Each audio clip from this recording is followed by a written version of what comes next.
This video is going to be a crash course review of trigonometry, trigonometric functions, their values, their graphs, some basic identities, and just some general properties of trigonometric functions.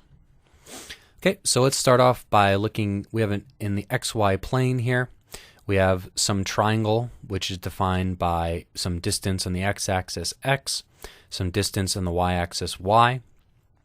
So we can look at this in terms of the angle that it forms in this triangle and the hypotenuse of this triangle r. So trigonometry, as the name suggests, is a lot of the measure of things that occur in triangles. So the point xy can be equally well classified by this hypotenuse r and this angle theta. So r is equal to the square root of x squared plus y squared, wherever we are. Pythagorean theorem, hypotenuse of a triangle is square root of leg 1 squared plus leg 2 squared.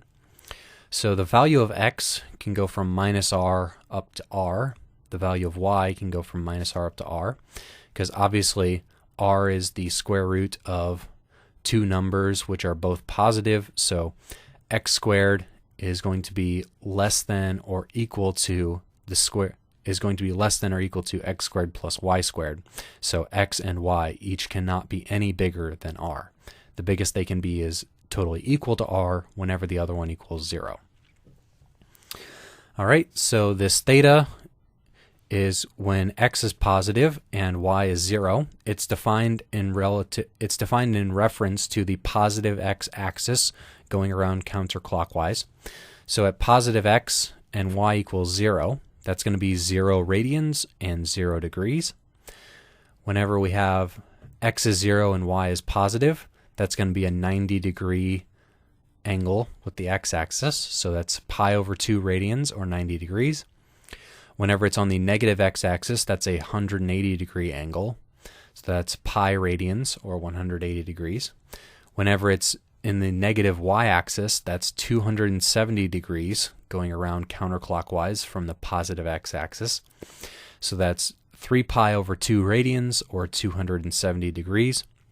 Reminding ourselves that theta in degrees is equal to 180 over pi times theta in radians, and vice versa. Theta in radians is equal to pi times pi over 180 times theta in degrees. So we can define some functions based off of this data that we've got here in terms of x, y, and r. We define the function sine of theta as a function of theta is equal to y over r at that given value of theta. So it's the opposite side of the triangle over the hypotenuse. Cosine is equal to x over r, the adjacent side over the hypotenuse. And the tangent of theta is equal to opposite over adjacent, y over x. There are three functions which are the inverse of these functions. Cosecant equals r over y, hypotenuse over opposite, 1 over sine. Secant is equal to r over x, hypotenuse over adjacent, 1 over cosine. Cotangent is equal to x over y, adjacent over opposite, 1 over tangent. And then there are also inverse functions for all of these as well. The arcsine, or sine minus 1, or a sine of y over r equals theta. So the value of y and r, which give you this theta, is this arcsine. The ratio of x and r that give you this theta is the arccosine, and the ratio of y and x which give you theta is the arctangent, or inverse tangent, or atan. Many different ways to say it. Okay, so this is y over r, which would be y over square root of x squared plus y squared. So the value of sine of theta, as we sweep around these 360 degrees, these 2 pi radians, is going to be somewhere between minus 1 and 1. Similarly for cosine. And then tangent is the ratio of these two, so they can go anywhere in magnitude between 0 and 1. So tangent can be anywhere between minus infinity and plus infinity. And then the inverse of these, cosecant and secant, can go from 1 to infinity, and cotangent can have the same values that tangent does. Okay? Then the arcsine of these things typically is defined for angles between minus pi over 2 and pi over 2, minus 180 degrees and 180 degrees. Take care, depending on whatever function or calculator you're using, that it has these values appropriately defined for what the range is. The range could also be defined from 0 to 2 pi, could be defined from really any 360 degree interval you want, or 90 or 180 degree interval you want. Cosine typically from the range of arc cosine from 0 to pi, and arc tangent typically from minus pi over 2 to pi over 2. So the graph of these things I've got over here. Sine starts out at 0 as y is 0, so y over r is 0. Then it goes up and reaches a maximum at the positive y-axis, where y equals r, so y over r is 1. Then it goes back down as you go to the negative negative x-axis at 180, or pi, it's 0. Goes down to minus 1 at 270, where y equals minus r. Then it goes back up to 0 at 2 pi, and once we hit 2 pi, we're back around where we started, and then we just keep repeating indefinitely beyond that.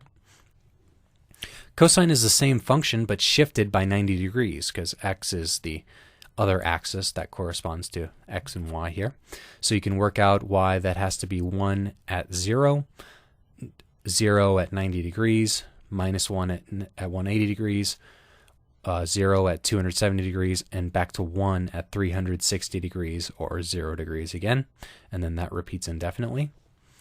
Okay, the tangent of theta is equal to y over x, which is equal to y over r divided by x over r. So the tangent of theta, there's a nice trig identity, is equal to sine over cosine.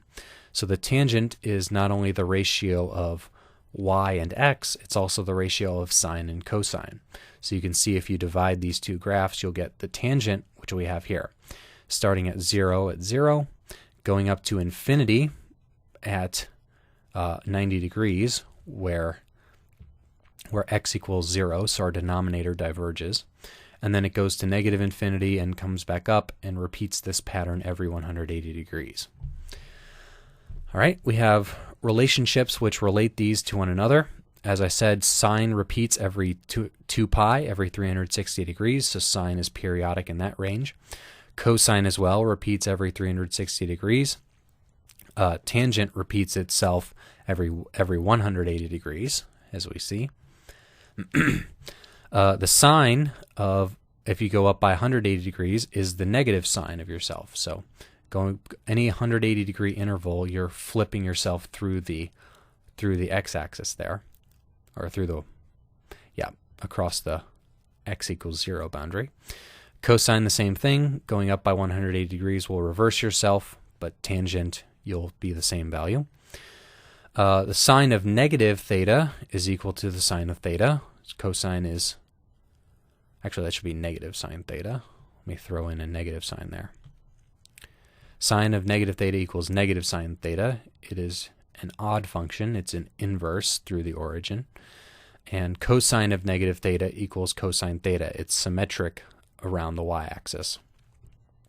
And then if you go to the sine of itself plus 90 degrees, that is equal to the cosine of the current angle. So sine of theta plus pi over 2 equals cosine theta. Very useful property to utilize in some calculations that occasionally show up in PChem is that the sine squared plus the cosine squared equals 1. So you'll notice that x here equals r cosine theta, y equals r sine theta. So these x squared plus y squared is r squared sine squared theta plus r squared cosine squared theta. Factor out the r squared, square roots, you get r. So you're left on the inside with sine squared theta plus cosine squared theta. So that is going to equal to 1. All right, and then just some values at some angles in between for what sine and cosine end up being. At 0 degrees, sine is 0. At pi over 6, 30 degrees, it's 1/2. 45 degrees, 1 over square root of 2. 60 degrees, square root of 3 over 2. And then gets up to 1 at 90 degrees.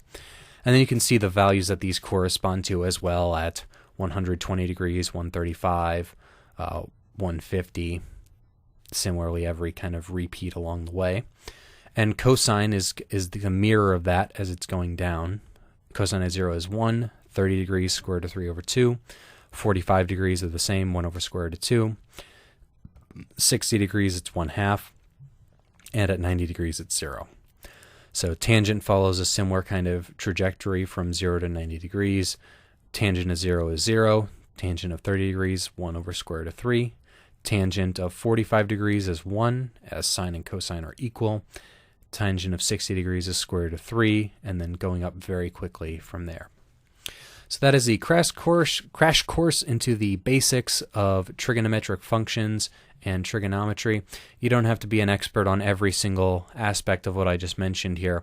A lot of this will be useful to remember, but you should remember the basics of what sine and cosine look like, what their functions look like on a graph, and the fact that they repeat.